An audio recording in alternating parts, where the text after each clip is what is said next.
Hi friends, చూడండి. ఇదేమో బాగా పండిపోయింది. మరి దీన్ని ఎలా తీయాలో తెలియలేదు నాకు. ఇదైతే కొంచెం పచ్చిగా ఉంది. పచ్చిగా ఉన్న దాన్ని ఇలా తీసాను.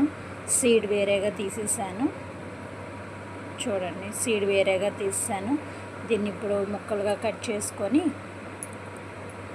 సాయంత్రం ఈవినింగ్ పిల్లలు వస్తారు కదండి. ఇది ఫస్ట్ టైం అండి ఆవకాడో చేయటం.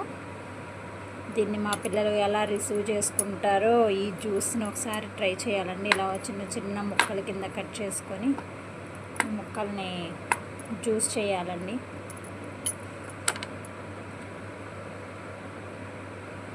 ముక్కల్ని జ్యూస్ చేసి పిల్లలకి ఇవ్వాలండి.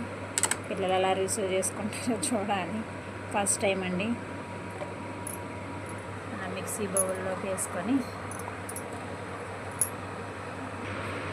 బాగా పండిపోయిందండి. దీన్ని నేను ఇంకేం చేయట్లేదు, ఇలా పక్కన పెట్టేస్తున్నాను. ఇంకోటేమో కొంచెం బాగున్న దాన్నేమో ఇలాగా జ్యూస్ చేద్దాం అనుకుంటున్నానండి. పిల్లలు వచ్చే టైం అయింది కదా, కొంచెం జ్యూస్ చేసి వాళ్ళకి పెడదాము. ఎలా తీసుకుంటారో చూద్దాం. దీంట్లో కొంచెం పంచదార వేసుకున్నామండి. టేస్ట్కి కొద్దిగా పంచదార వేసాను. పంచదార ఇంకా పాలు, కొద్దిగా పాలు పద్దాం. ఇవి కాచిన పాలేనండి, గేదె పాలు. పిల్లల కోసం అని తీసుకుంటున్నానండి. కొంచెం పాలు పోసి